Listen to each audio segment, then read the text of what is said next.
Am I the a-hole for refusing to make a packed lunch for my sister-in-law even though we work together? I, 25 female, make my own lunch for work. My husband and I both meal prep and we get stuff ready in advance to make it less bothersome, but also to help us balance stuff out. We each found lunch combos we love and that work for us throughout our workday. I work with my husband's sister-in-law, 37 female.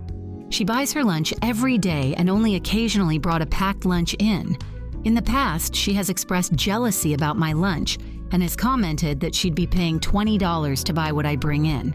I pointed out to her once that she could always batch cook and meal prep and save herself money, but she was dismissive and told me it's easy for me to say because I don't have children, which is true. A couple of weeks back, my sister-in-law approached me at lunch and asked me to give it to her. She told me she didn't have the money to pay for a lunch. I told her I couldn't just give her my lunch, but offered to share a little. She then decided to tell me about her and her husband's money worries and how stressful it has been for them. She then told me I should help her and make her a packed lunch for work since we're in the same office. I was really shocked. She was basically telling me I had to feed her, and for free, every day at work. I told her I wasn't going to do that, and I was sorry they were struggling. My husband was equally as shocked when I got home and told him.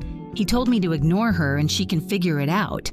But she brought it up repeatedly that week, and then last week she brought nothing in, including no money, so she had no food for lunch, and I refused to share with her again or make lunch for her. This led to her complaining outside of work about how much of a bitch I am. My husband called her entitled and told her to go make her own damn lunch instead of demanding things from me. She told me I was acting like a food snob hoarding my precious lunches when it would be so generous and good-natured of me to feed her too. Am I the a-hole? My guess is the brother-in-law had a come-to-Jesus meeting with the sister-in-law about how much she was spending on lunches. $20 per day, 5 days a week is $100. He most likely told her she couldn't spend that kind of money anymore because of their financial situation. Rather than pull up her big girl panties and alter her behavior, i.e. meal prep, she decided to become a pariah and tried to guilt OP into doing it for her. Pure guess on my part, based on OP's description of sister-in-law's behavior. OP is not the a-hole, but the sister-in-law needs to buckle up because her buttercup world is going to be continually rocked if she keeps up. I don't think it came from him because my husband said he's just as bad, if not worse, and spends a ton on lunches a week himself. Our best guess is they legit can't make it work anymore. I think it's time for a chat with HR. What the what? She wanted you to just give her your own lunch and go hungry yourself? That is such bizarre behavior, it's hard to believe. Seems like her strategy was, first, demand something so floridly unreasonable that when you climb down to, okay, then you should make and bring in lunch for me every day at your own expense. When you make your own, you'll be overjoyed at the comparative reasonableness of this unreasonable demand. She sounds ridiculous, but it would be very generous and checks notes. Good-natured of you to post your packed lunch ideas right here. Our biggest go-to is batch-making high-protein burritos. We're a chicken-loving couple, so we normally do that, but you can go with other options. Pack it full of yummy goodness, and you can make them nice and chunky if you like, which we like very much. We also batch-make different kinds of ramen to swap out the burritos with. Then my husband likes to bring some kind of chips and pastry with him. I typically go with fruit and breadsticks, or fruit and chocolate. Not the a-hole. I'm so baffled by the way these entitled people operate.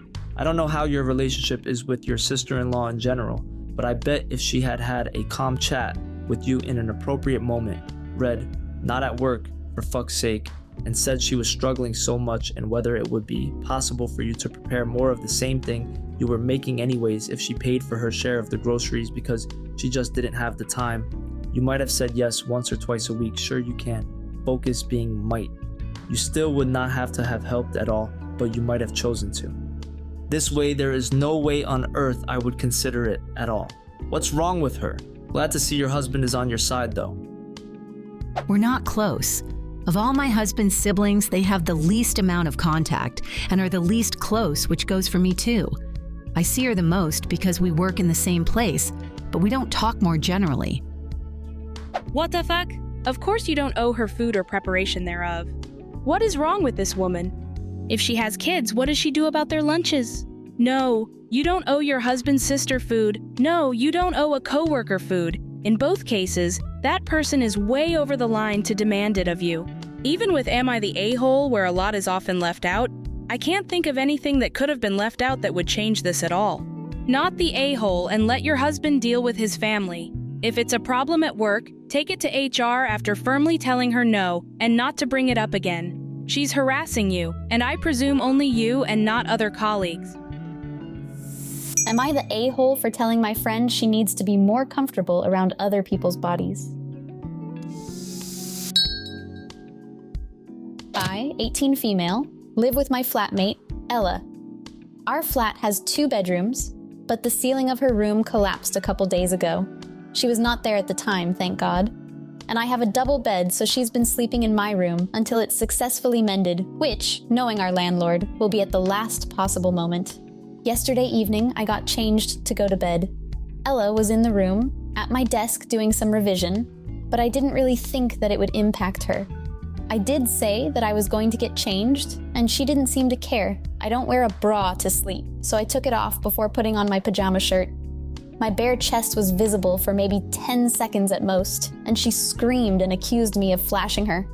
I kind of laughed at her response because it was unexpected, and asked her why this was so dramatic.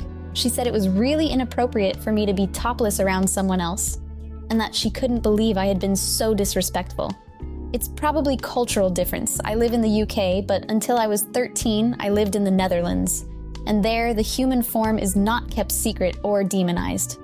I've seen my family members naked, and I'm not uncomfortable around bodies. We all have one after all. I apologized, but said that I didn't understand why it was disrespectful, as it's not as if I was doing anything sexual. It was a genuine question, but she just said I was being unbelievable. I said that it seems to me that she just needs to be more comfortable around bodies, because they're not inherently sexual or inappropriate. She accused me of being perverse, and of forcing myself upon her. I am a lesbian, so she could think that I fancy her. For the record, I do not. Or be uncomfortable with sharing a bed. She didn't explicitly say any of this, but again, I am autistic, so she could have said it just indirectly. And then me getting changed in front of her could have been the last straw. Not the a-hole. You warned her that you were changing. If she cared, she should have looked away. It doesn't count as flashing when there's a warning and you're in your own damn bedroom. If you were prancing around the whole house nude, it would be one thing. But changing into PJs? Yeah, she needs to pull the tree out of her ass and chill. My spidey sense also tells me that the last bit about OP being a lesbian has something to do with it. I mean, she was supposedly at the desk doing revision, so unless OP sat directly on the desk and shoved Rumi's head in her chest, it's Ella's fault for staring at her. So the only disrespectful one is Ella. At one point, I shared a really small changing room with 20 other girls. After practice, some would change their bra because of sweat and whatnot. The respectful thing to do is simply not to look, since it's a changing room specifically designed for that, as is the bedroom. Not the a-hole. Not the a-hole. Considering you told her you were going to change and you share a room, I don't think you're in the wrong. Unfortunately, because you are a lesbian, don't worry, I am too. She probably does think you were trying to be perverse and flash her. I doubt the reaction would be the same if you were straight. I'd recommend going forward, you ask her to look away or close her eyes so you can change real quick. Good point. Go on the offensive and accuse her of being homophobic, then she'll back down pretty quickly. Not the a-hole. You warned her that you were going to get changed. She could have just looked away. Bodies aren't inherently sexual, as you said, and Ella's reasoning sounds homophobic. Info. The last straw comment has me asking, has anything else happened? By that, I meant that the other things were sleeping in the same bed, and her potentially thinking I fancy her. Did she never have a close friendship before she moved in with you? I've slept in the same bed with friends since I was little. And I'm assuming you make it clear that you are not fancying her. It seems like she was sheltered, didn't have sleepovers, and did not have close friendships where you sleep in the same bed or change in front of each other. I've known her since I started college in 2022, and we've been friends and have been to places like swimming pools together, where we've been in public changing rooms, the kind with benches rather than stalls. Not the a-hole, your bedroom. You're allowed to get dressed, undressed there. Ella can go sleep on the couch if she is frightened by the fleeting sight of a bare chest. What do you think of these stories? Leave a comment and subscribe to the channel to see more interesting videos.